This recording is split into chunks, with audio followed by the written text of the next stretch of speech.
kurang lagi. Terang sangat. Mana chat dia?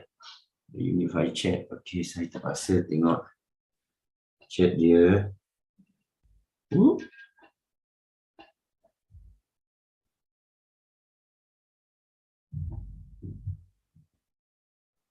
Okay. Oh, it's ended lah. You have to restart it lah. I've restart and change the topic. Oh, change the topic. Okay. Okay, you need to publish the mod unified chat, and the unified chat will come up. Yeah, we'll log in the mock crash. So, Yeah.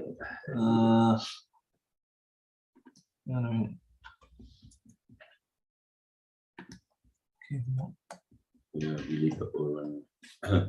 now you can see a new one, right? Yeah, I'm looking for it. This is a new one. No.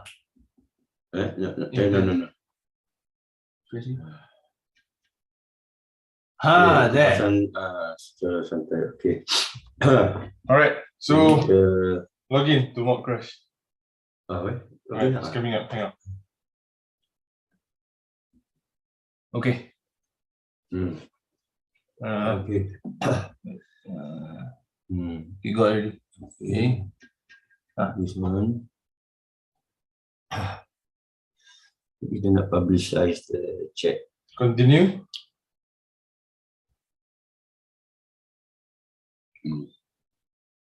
Okay. Click on unified chat. Okay. And then I want to drag. Aku nak drag the. Tarik ni. Yeah. Drag to. Drag to where? To where the screens are. I can see everyone. Oh, to the this one. Okay. Right. So this one. This one is on full screen. So. So now unified chat. Okay. Okay. Okay. So I will adjust. Okay. Alright.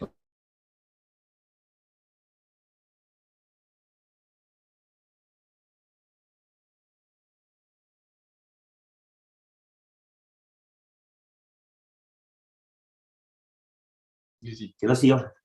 No. So kita akan, ini adalah percubaan untuk bersiap streaming esok dan Profesor Mustafa. Okay. Tan, can you all hear me? I cannot hear anybody. Yes, I can hear you. Okay. Loud and clear, right? Okay. A bit too loud also lah. A bit too loud. Okay. It's Hang okay. on. It's okay. Should be able to adjust from here. I think you just go to the taskbar and drag the volume. Taskbar below. Volume is on the right, bottom right. Okay. All right. Okay. Okay. So, all right, all good. Okay. Yalah, boleh. Tertutup dia punya unified chat. Okay, I got it back. Okay. All right. Let me check the live. So ini studio kita yang Nabil bantu set up, dan kita sentiasa ada bila waktunya. Tan yang sebagai farmasis dalam KKM, jadi kita akan bincang tajuk ini HFMD lah. Okey, mula sekali mungkin orang semua tertanya latar belakang HFMD. So siapa yang boleh cerita tentang HFMD? We can talk about HFMD. We can start. Maybe I ask Tan lah, the pharmacist. Tan adalah seorang ahli farmasi yang berdaftar, bertauliah, dan Tan boleh beritahu, boleh cerita. Very simple question, Tan. What is HFMD for the idiot? Tan. Don't worry, only 3 people watching probably. It's a first start as people get on. What's the simple layman answer? Apa tu HFMD? Sekarang dikatakan berita ni, dikatakan HFMD ni sudah tiba-tiba diberikan amaran sebagai berbahaya. Dan kita dengar berita sini sana, kita pun tak sure apa sebenarnya berlaku. Tapi nampak macam KKM risau besar, berita pun risau besar. And then dikatakan epidemic, not pandemic lah. Epidemic is dalam negara. Is it? Nabil, is epidemic dalam negara? Epidemic is dalam negara dan dikatakan tidak berbahaya lah kalau daripada terma epidemic tu. What do you mean tak bahaya? I thought epidemic is bahaya tapi dalam negara. Pandemic is seluruh dunia. Begitu. No, actually epidemic is something that has reduced down. It's something localized, something yang tak categorized as dangerous yet. So pandemic on the other hand is something that is global, right? And it's classified as dangerous. Yeah. Okay. Epidemic, so localized and dangerous ialah apa? Localized dan berbahaya. Kalau bukan epidemic apa? So kalau kita tengok daripada segi aspek definisi, right? Epidemic dia meaning that pengesanan sesuatu penyakit berjangkit dalam sesuatu community pada sesuatu masa. Tak sebut berbahaya. Tak sebut membahaya. Pandemic? Okay, so kalau daripada segi definisi pandemic, right? So, the full definition terus lah. So basically, a disease that is an outbreak that is dangerous, okay, over the whole country or the world. Maksudnya, kalau outbreak tu berlaku dalam negara, kita boleh diklasifikasikan sebagai pandemik juga. Okay. Yeah. Epidemic, okay. So now they say it's epidemic, tapi saya terbaca dia kata serious, epidemic yang serious.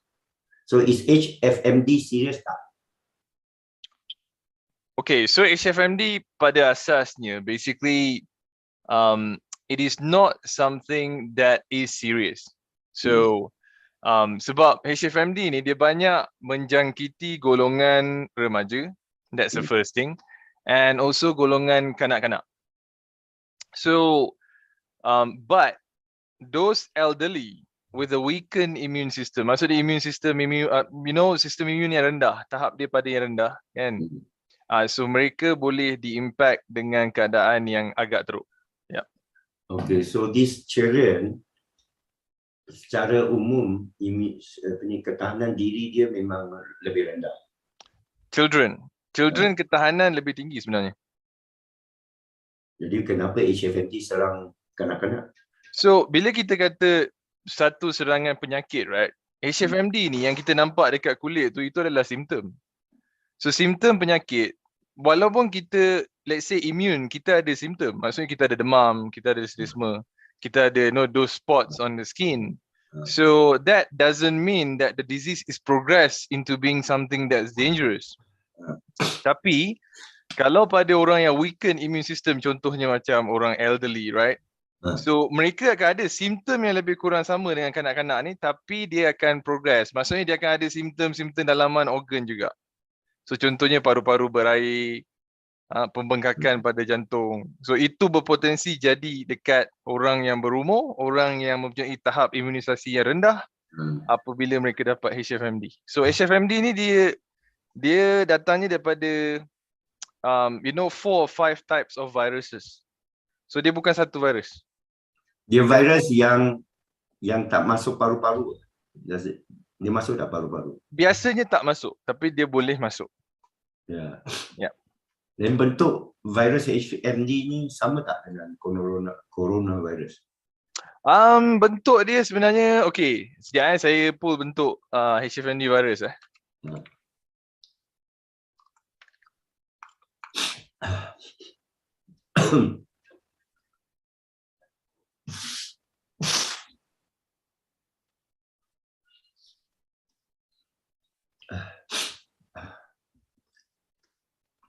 So kita kena tengah bersedia untuk live esok 11 pagi. bersama Dr. Mustafa Ali Mohd. Jadi kita ada dua independen ni yang ada pengalaman yang KKM. Salah seorang, Mr. Tan adalah pegawai farmasi KKM dan Cik Nabil bekas pegawai farmasi KKM dan juga membuat banyak penyelidikan sendiri selama 7-8 tahun yang silam. Dan beliau juga pakar komputer lah, bekerja dari rumah untuk projek-projek luar Malaysia. Jadi ada bersama kita semua sini di Okay, so kalau tengok dekat dalam skrin tu, itulah bentuk virus, antara salah satu virus yang menyebabkan HFMD. Yes. Okay. So it's not similar to coronavirus. Yep. Okay. CDC kata tidak ada vaksin untuk ini, tetapi Bill Gates dan Melinda Foundation akan membangunkan vaksin untuk ni.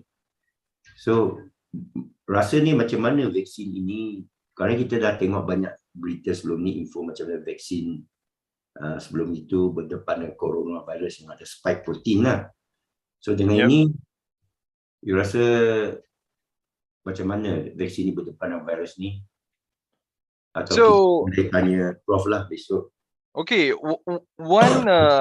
one good thing that bila kita tengok daripada segi aspek they said pembangunan vaksin contohnya, right? Benda ni sebenarnya telah ditulis dalam paper tahun 2018. Dah ada research pada tahun 2018 di mana they say that there is a need for a vaccine for HFMD and it could cause outbreak. So sekejap saya pull up that paper.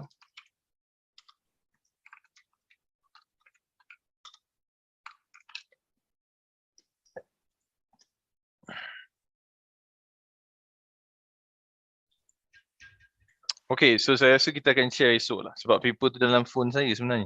Okay. Dia ada link. Okay, preparing untuk esok ini test sajalah. Yep, this is just testing.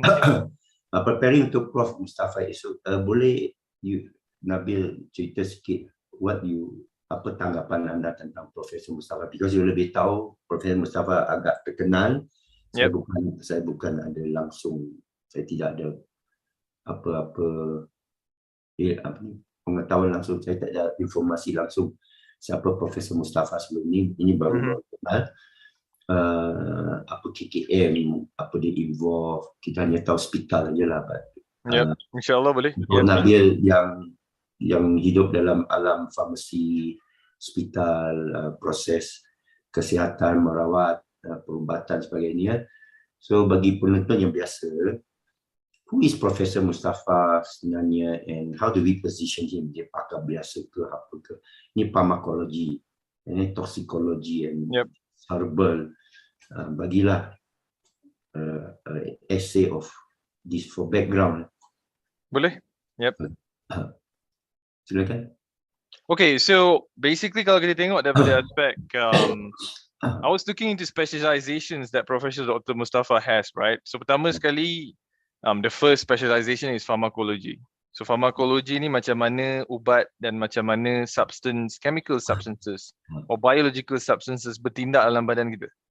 Okay, it relates with macam mana contohnya bila kita makan ubat, kita makan apa-apa pun, macam mana benda yang kita makan tu interact dengan badan kita. Okay, so itu dalam aspek pharmacology. Now, dalam aspek toxicology pula, bila kita makan sesuatu, tak kisahlah ubat, makanan or anything, so up until a certain point, you akan reaching level of toxicity. So benda tu akan impact. Contohnya, kalau orang tu minum air gula, kan? Minum air gula hari-hari, basically dalam kuantiti yang banyak. Berpotensi dapat kencing manis. Sebab apa? Salah satu organ dalam badan dia dah jatuh, dia punya efisiensi dia. So itu relate dengan toxicology because semua benda yang kita makan boleh jadi toxic sebenarnya. Right? So those two are the major, and also saya tengok dia ada juga daripada aspek studying about how to say, he was studying about anything that relates with how can I put this into Malay? mengkaji tumbuh-tumbuhan kan, dan macam mana nak menggunakan tu dalam terapeutik, untuk terapi, dalam medical therapy. So that's one thing. So those are the 3 summary that I can provide about him lah. Yeah. And then apa ni, type testing dulu. Okay, live chat. Okay, so dan saya tengok dia kritikal sikit tentang KKM lah. Dia sebut KKM ini tidak mau tengok pada alternatif, you see. Yep. So in your opinion, apa guiding principle, apa polisi KKM dari segi what you know lah about maybe law or jurisdiction for a doctor. Ya, saya tahu lah doktor ni ada hak ke tidak. Saya tahu doktor ada Hippocratic Oath. Tapi selama 2 tahun ni kita tak dengar banyak cerita doktor. Satu dua doktor macam semua ikut satu naratif saja, dan sesiapa yang cerita lain ni macam tak boleh cerita lah. Betul. Sebenarnya. So kita pun tak tahu ini tindakan politik ke. Kalau menurut KKM sepatut apa prosedur dia. Okay, so kalau dalam KKM contohnya khususnya kan, bila kita buat case review ni maksudnya untuk patients dekat dalam hospital. If you are warded, sebab saya dulu inpatient pharmacist, right? So bila kita buat case review, kita ada doctors, kita ada specialist, and kita ada pharmacist. So everybody got their own functions, right? So doctors tugas dia adalah untuk diagnose.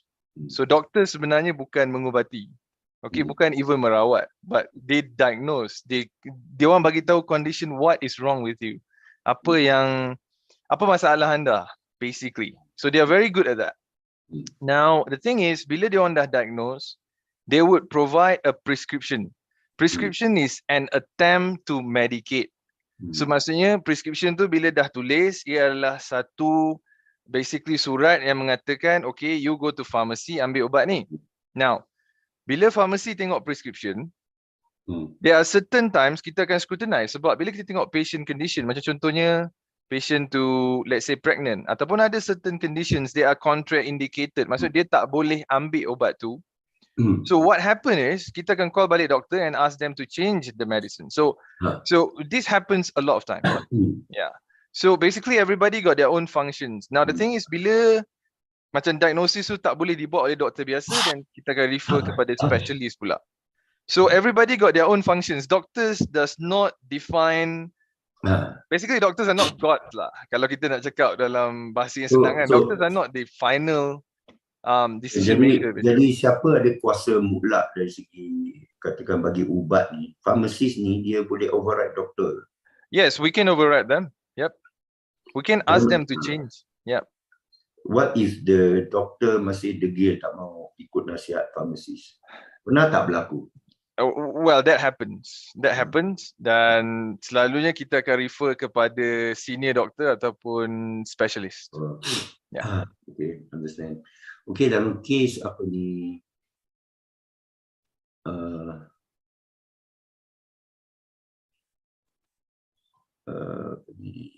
case HFMD.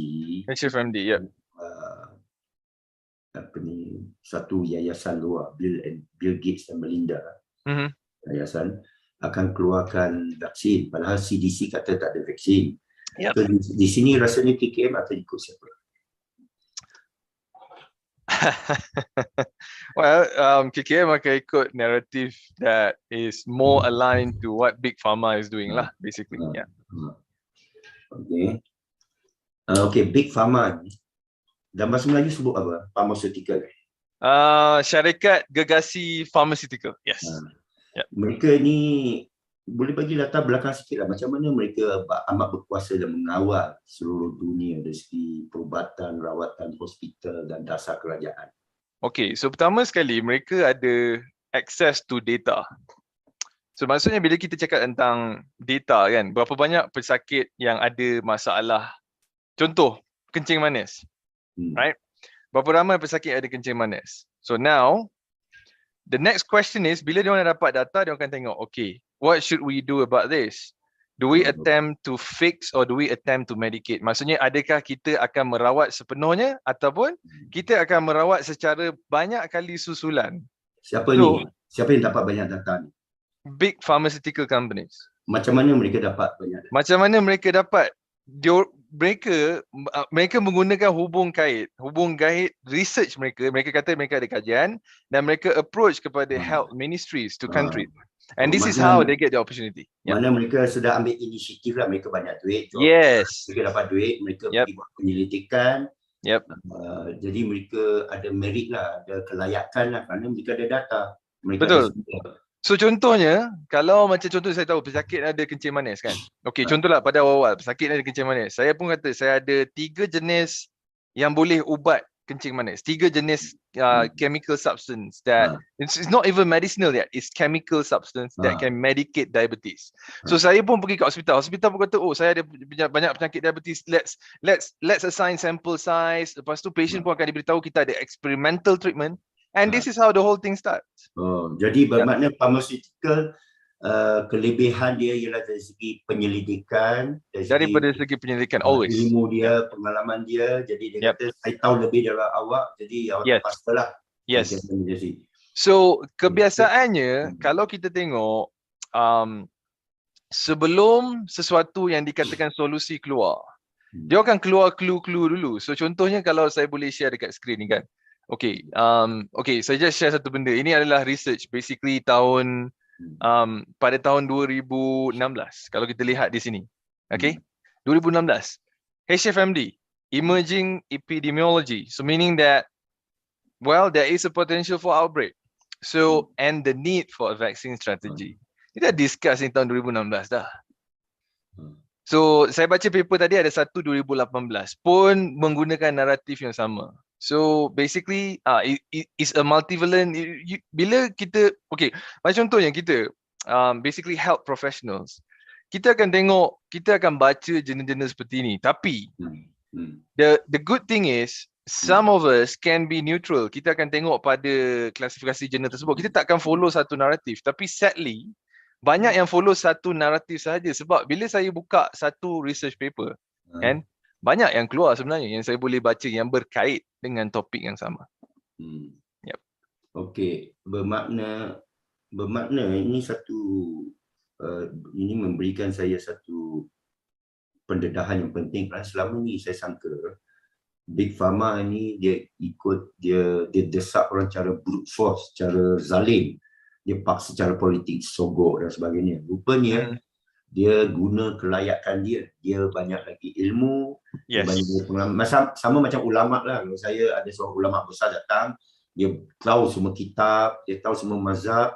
Jadi orang yang ada, dia punya fatwa lebih hebat lah pasal dia punya pengalaman begitu mendalam. Betul. So tapi dalam kes di mana rakyat takut, kita tahu seluruh dunia ada banyak gerakan anti-vaksin, grup anti-vaksin, grup yang kata IV, ada yang menuduh polio itu menyebabkan autism, jadi mereka lobby, mereka lobby dan sebagainya. Kenapa pharmaceutical ni tidak boleh meyakinkan grup anti-vaksin ni? Kerana mereka ada data, awak ada ilmu. Kenapa tak boleh ajak berbincang dengan grup anti-vaksin dan tunjuk data itu cara menyeluruh? Kerana dalam kes contohnya COVID ini, PPM kata kita mau data, tak dapat. Kita minta penjelasan tentang data. KKM kata rujuk ke WHO. Nampak macam pharmaceutical dia basically berpusing. Kenapa data ini semua tidak diberikan kepada WHO, berikan kepada KKM supaya KKM boleh meyakinkan orang yang sangsi terhadap vaksin. Mana kepada saya, kalau Nabil kata mereka ada maklumat yang lengkap, saya rasa anti vaksin tak ada hujah lagi kalau ilmu dia, maklumat itu semua lengkap dan ada asas. So pertama sekali, strategi Big Pharma, as far as I know, as far as my knowledge goes, right? Mereka pun first kali, they control the media. And these anti-vaccine groups, right? They are people who belongs to them, paid by them inside these groups too. Now, kenapa? Because when you are coming up with a medication, if you are coming up with a treatment, right? The propaganda matters. That's the first thing because it goes back to how much you can sell. Berapa banyak yang anda boleh jual. Now, the second thing is you have to understand the narrative yang dibuat dalam group ni juga. It's not that they do not know about it. They know. Now, the best part about this is big pharmaceutical selalunya diorang dah ada solution for most things, and for most things it's not even an injection, it's not even a vaccine, for example. So now sekarang ni kalau saya company contohnya kan, saya nak buat continuous earnings, right? So saya nak dapat bayaran always. Saya akan buat rawatan ke ataupun saya akan buat rawatan susulan? Saya akan bagi rawatan yang membolehkan rawatan tu disusuli semula dengan rawatan-rawatan yang lain. Saya takkan bagi awak solution. Where's the profit in that? Yes. Yalah, tetapi cara itu mendatangkan banyak tentangan daripada grup-grup anti-vaksin, anti-pharmaceutical, big pharma. Selalu propaganda kata big pharma is evil, big pharma ni jahat.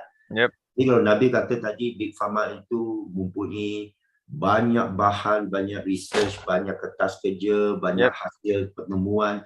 Jadi tak perlulah dia terlalu gelojoh. Maksud saya, you ada produk, you ada ilmu banyak, you tak payah gelojoh, you slowly, perlahan akan dapat yakinkan orang, look here ada facts. Tapi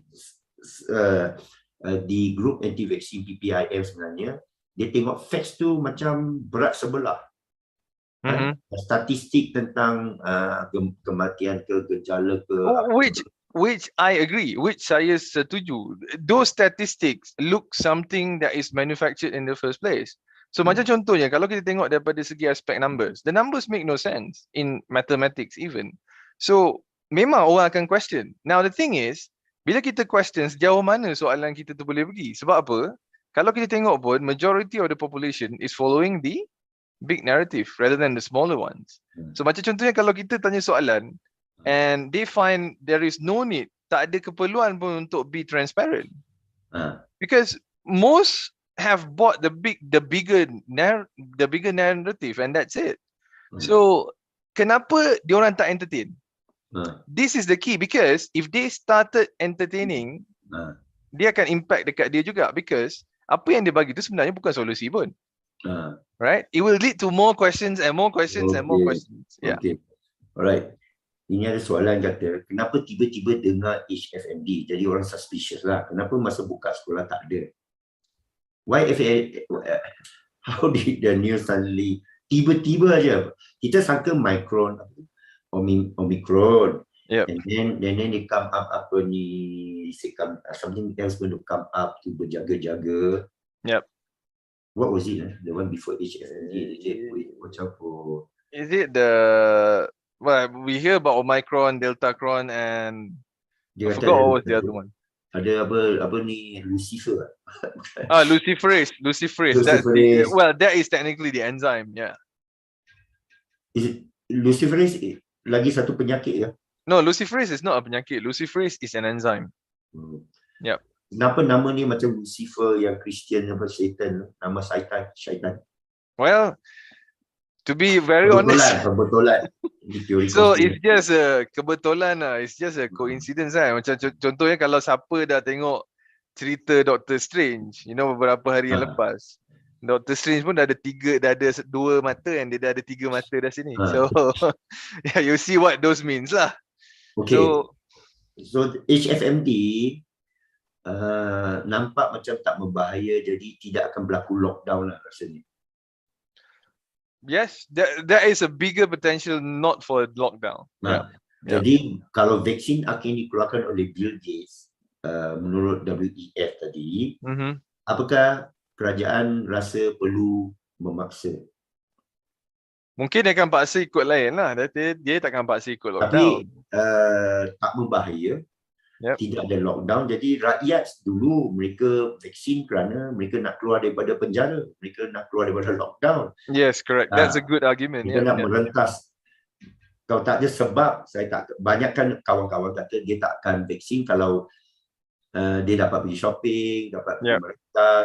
Jadi HFMD ni tak menghalang orang pergi shopping, tak menghalang orang pergi masjid, tak menghalang orang Yep.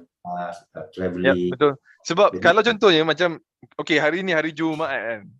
Tadi kita pergi masjid. Saya nampak memang ada yang dah tak pakai mask. And the good thing is, minggu lepas dia ada rapat. Hari ni orang sudah rapat.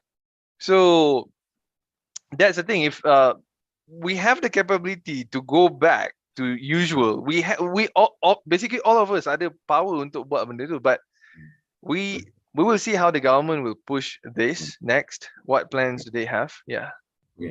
Ada ni, the YouTube Shark ni, kat YouTube cakap, naratif besar biasanya anti-vax dan pro-vax sumber sama. Naratif sebenarnya risk versus benefit tak muncul pun. Okay, that's a very good question. Semua orang macam ambil daripada sumber yang sama. Tak ada orang keluarkan satu way out.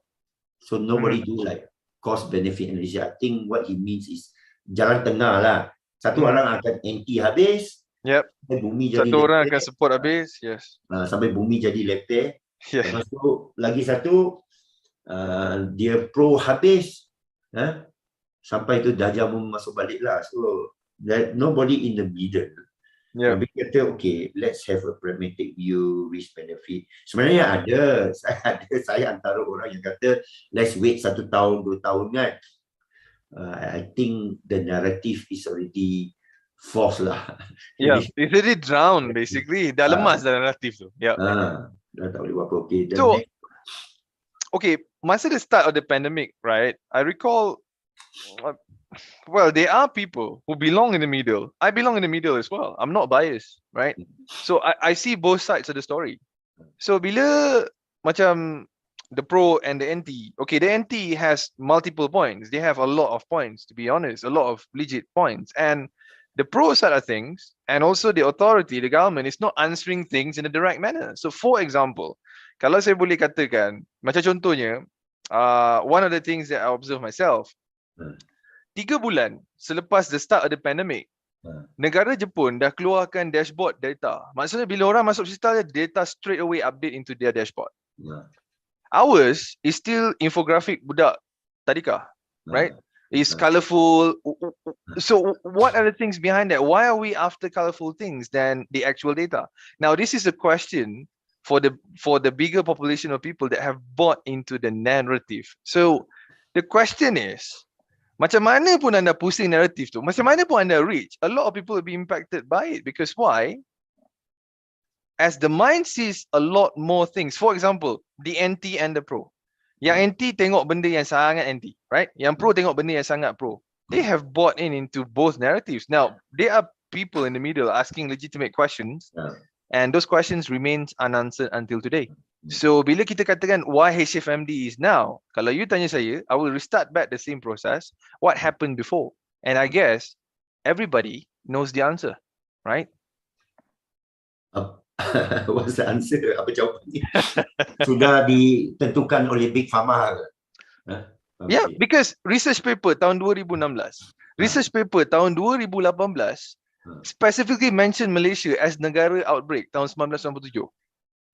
So kita ada HFMD outbreak 1997. Dalam paper tu mention there is a need for a vaccine. So kalau 2016 dia cakap benda ni, 2018 dia cakap benda ni, and then 2021 dia cakap benda ni, I'm not surprised that is coming now. So is somebody releasing the disease out in the public?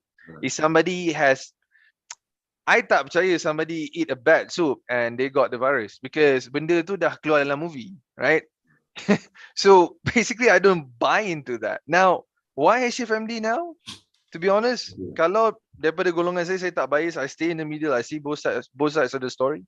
So yeah, so saya akan tengok apa yang jadi sebelum tu. Kalau kita backtrack apa jadi sebelum tu, okay, what are the instrument, what are the substance that are inside the people's bodies now? That's the first question. And nobody is researching into this. Kalau kita tengok, kita dah berapa minggu in HFMD, 3 minggu. Ada orang cari root cause. All that I hear is tak berbahaya. And also, it's okay, wait for updates. Makna dia bagi maklumat dan kita pasif sajalah. Kita dengar maklumat dan okey lah. Yeah, we should Kalau not bertanya, ingest every information. Ah. We should ask questions. Yeah. dan jurnalis tidak ada investigative jurnalis, tidak ada pemberita yang pergi tanya soalan yang selanjutnya. Saya setuju. Kita tak ada investigative kalau tak journalism. berbahaya, sebenarnya kat mana? Batching macam mana? Okey, tak apalah, kita tanya. Okey, sekarang tadi ada ini satu sebut baru kita teringat, monkeypox. So was it monkeypox? Is monkeypox HFMD lah? Apa ni monkeypox ni? Yang Bill Gates kata tiba-tiba cacar monyet ni. Okay, so basically cacar pun disebabkan oleh virus. So kita ada monkeypox, kita ada HFMD, right? And the biggest question is that I've been asking online and also to some of my friends overseas, right? Benda ni adakah dia monkeypox, adakah dia HFMD, or adakah dia shingles? Sebab kita ada satu condition yang dinamakan shingles juga, which is like in the middle between the two. So macam contohnya, bila kita dapat cacar kan, okay, untuk saya pun sendiri pernah dapat cacar. So they say cacar monyet, you know, monyet yang dipersalahkan. Fine, that's right. Okay, so now we have monkeypox and HFMD. Ada tak orang yang buat isolation? Ada tak orang yang pergi concrete? Okay, for example, right, I heard like 2 days ago there was a kid yang nampak macam ada monkeypox, and they say it's not monkeypox, it's HFMD. Can you publish like scientific data what have been done on this kid? What tests that were done on this kid before you say it is not HFMD or it is not monkeypox, right? So they say it is HFMD. So monkeypox, HFMD, shingles shared a little bit of similarity, but my question is, which one is this? And what are the methods used to isolate whatever that they're saying? Jadi biasanya rakyat ni tak ada masa nak faham pun apa yang kita berbincang ni. Selalu mereka baca naratif daripada kerajaan dan kita nampak corak pengumuman daripada kerajaan selalu macam ni. Ni outbreak ada daripada Afrika atau daripada Itali atau daripada Australia. Jangan risau, kita akan mengawal sempadan dan kita tak akan bagi orang bawa itu Omicron masuk. Lepas tu berita esoknya Omicron sudah masuk. Berita seterusnya dah merebak, you know. And then monkeypox, okay, jangan risau, dia masih di luar negara. Berita besok, alamak, sudah masuk. Monkeypox sudah masuk dalam negara. Sekarang berita orang kata 55,000 kes seluruh dunia. And then kenapa tak tutup airport? Bukankah tutup airport sekarang lebih murah daripada whole country lockdown selama 2 tahun? Ini soalan ni. Well, lebih murah to who, right? In the end of the day, siapa yang buat keuntungan semua ni? That's the question. Siapa yang buat keuntungan? So macam contohnya, kalau saya tengok daripada aspek, okay, sekarang ni dia dah ura-ura mengatakan vaksin, right? Ura-ura mengatakan vaksin monkeypox. Okay. Vaksin tu dah ada sebenarnya. Dah ada? Dah ada dah. So basically, kalau kita tengok how big pharmaceutical works, how big pharma works, right? Where you get the information? Itu monkeypox punya vaksin sudah ada. No, where I get the information is actually embedded into the medications that they did before. So, bila research dah ada, bila journal dah ada, they already have something for it.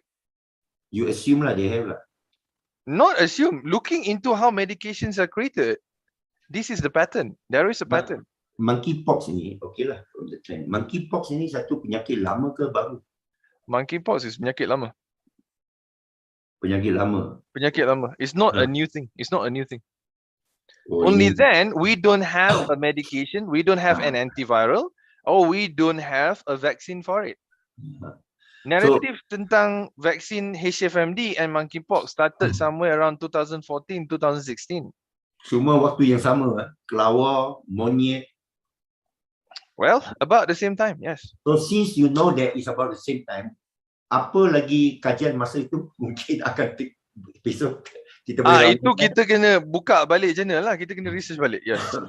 Maybe kita kena Google lah. What other diseases has not happened but was studied in 2050. So apa lagi penyakit? So one more good question that I have, right? Okay. So kalau kita tengok news hari ni, okay, news hari ni dia kata monkeypox notification akan deactivate pada MySejahtera. Kalau benda ni tak dikatakan tak bahaya, right? Tak ada concern, tak ada monkeypox inside the country, kenapa nak activate notification feature? That means that you already know that the disease is here. So the question is somebody releasing the disease or the disease is following disease progression? Yeah. So, bila kita cakap tentang penyakit kan, penyakit tu datang macam mana? Apa sumber dia? So, semalam dia kata budak ni tak ada monkeypox, budak ni ada HFMD. Hari ni dia kata kita akan activate notifikasi monkeypox dalam MySejahtera. Mungkin dia langkah bersedia. I don't really see this as langkah bersedia unless they have more information than us. Mereka menyembunyikan lebih maklumat. Okay. Could be, yes. But the $1 million question is, kalau saya dapat monkeypox, awak dapat HFMD, should we worry? Kita risau tak? HFMD tak membahayakan, monkeypox tak membahayakan.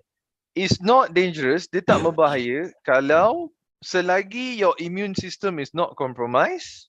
Okay, bila kita cakap immune system is not compromised, meaning that somebody yang tak ada sakit ultra critical such as leukemia, cancers, right? That can impact your immune system. And also kalau you tak ada HIV, there's nothing to worry about. Yeah. Okay.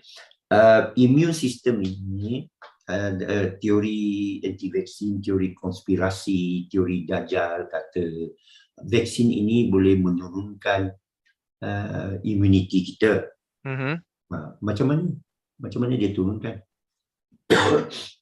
So apa yang saya faham ialah basically based on apa yang saya belajar dululah. Okay, kalau kita tengok daripada teknologi yang digunakan dalam pembuatan vaksin sekarang, ia adalah teknologi yang sangat baru.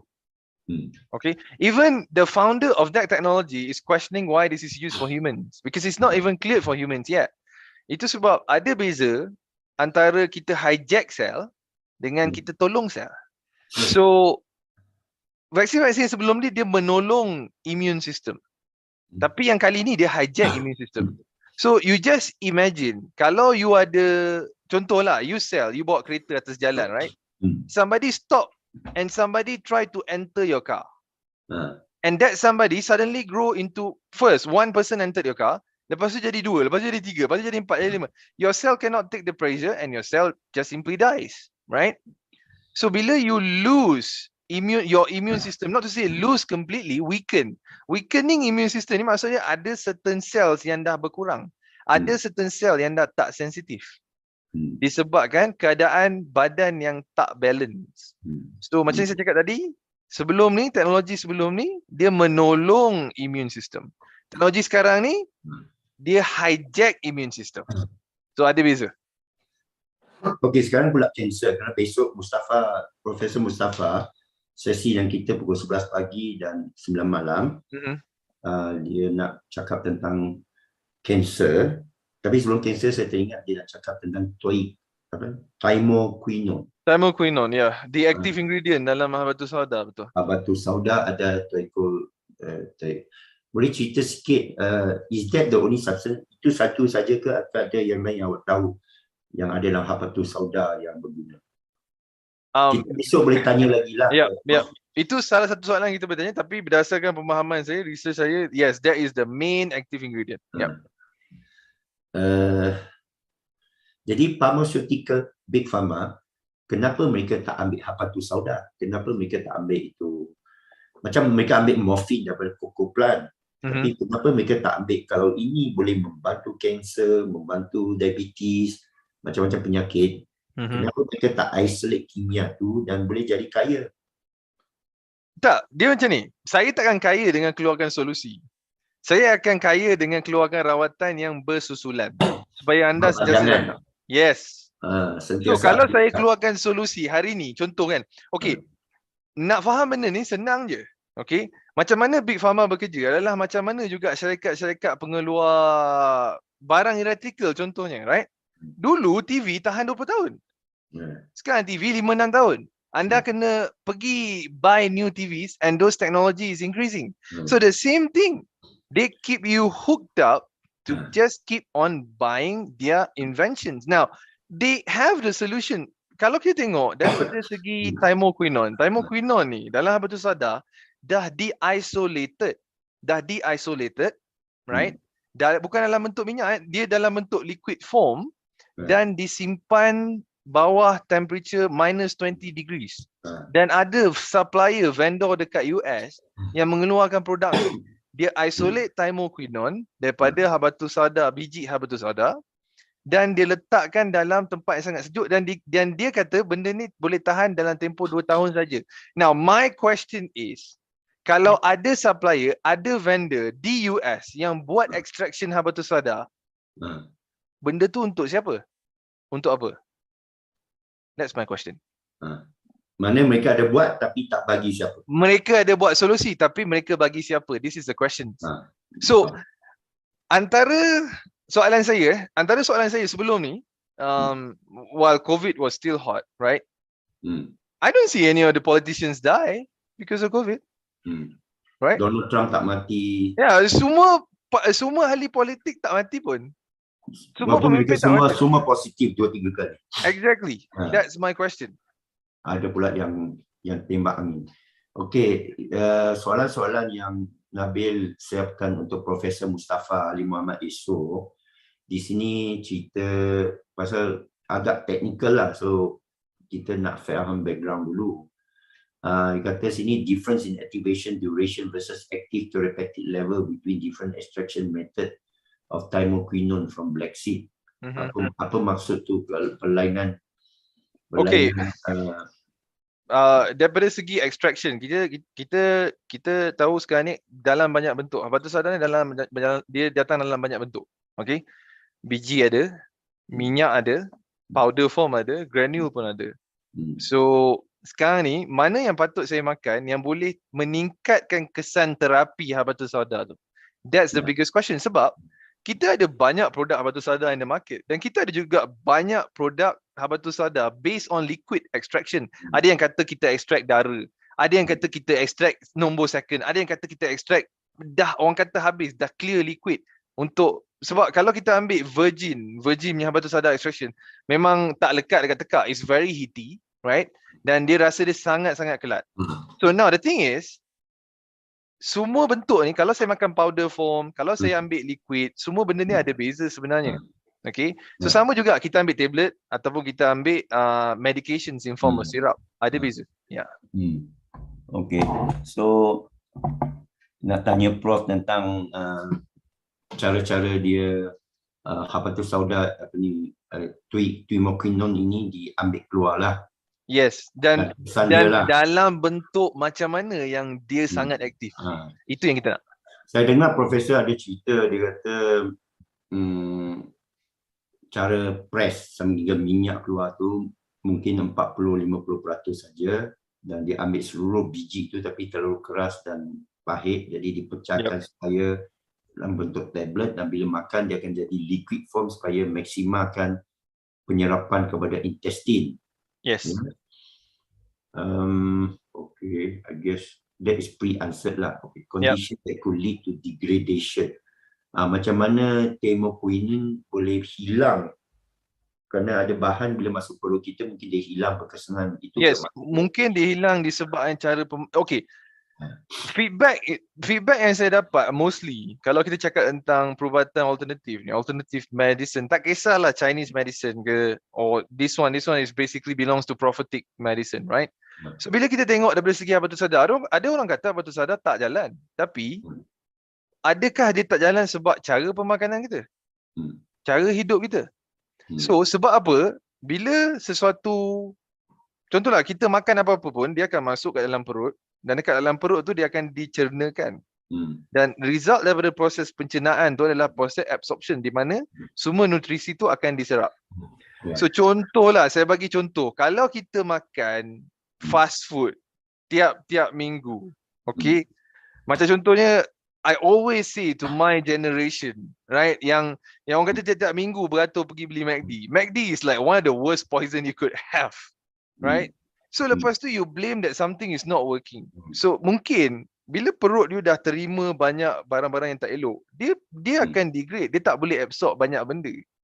So it's not the reason that whatever that you're taking is not working. It could be you and you need to change yourself, need to change cara pemakanan. Itu sebab macam contoh kalau kita pergi dekat mana-mana, saya suka bercakap dengan doktor-doktor yang dah berumur, right? Doktor-doktor yang elderly, because cara dia orang propose treatment is actually very concise. Macam contoh dia kata, okay, macam mana you makan? Apa, contoh saya dulu mula-mula saya dapat gastrik kan. Doktor, saya pergi jumpa doktor yang umur dia 75. Guess what? The doctor tanya saya, you bangun pagi, you makan apa? Saya kata, saya minum susu dengan biskut. Jangan makan biskut, ambil roti, ambil satu pisang. So this is why the previous doctors are better than the newer one. So now, bila kita berbalik kepada isu ni, thymoquinone dalam bentuk apa, bila saya kata degradation, pertama sekali, bila masuk dalam badan kita, bercampur dengan benda-benda yang tak sepatutnya ada dalam perut, dia degrade. Lagi satu, cara kita penyimpanan, ada orang simpan batu sadar dekat luar, kan? Dekat tempat panas. Adakah kalau simpan dalam peti sejuk, atau cara penyimpanan yang mana yang terbaik? Kan? Sebab when we talk about medicines or medications, tak semua medicine boleh just simpan macam tu saja. So that's my point based on that question. Yeah. Dia ada satu soalan. Fauzi Ipoh kata DNA kita, keturunan kita hereditary factor lah. Apakah dia boleh mempengaruhi penyerapan apa-apa bahan dalam badan? Okay, bila kita bercakap tentang DNA, okay, so there is a correlation between DNA and what we can eat. Okay, dia bukannya DNA dengan penyerapan. Dia adalah DNA dengan apa yang kita boleh makan. So, tak semua orang boleh makan benda yang sama. Macam contohnya saya cakap dengan like the pakcik that came to see us yesterday, right? So, saya cakap satu benda. Orang darah B, dia boleh minum jus nenas dan dia tak ada masalah. Orang darah lain minum nenas, dia akan dapat gastrik. Dia akan tak serap, dia akan ada masalah penghadaman. So, it's what you can eat based on your genetics. Dan memang ada buku Dr. I forgot the name of the doctor. Is it Dr. Robert Young or something? No, it's not Dr. Robert Young. It's someone else. Dia adalah specialization adalah biokimia. So doktor yang ada specialization dalam bidang biokimia, dia faham tentang penyerapan dan macam mana body tu serap. Okay. So what happens is, bila kita makan satu benda yang tak kena dengan genetik kita, dia tidak boleh diserap. Now, bila kita banyak makan benda tu, benda yang boleh diserap pun tak boleh diserap. Tapi based from my understanding, thymoquinone ni, dia tak ada kaitan dengan genetik langsung. Everybody can take it. Okay. Yeah. Prof juga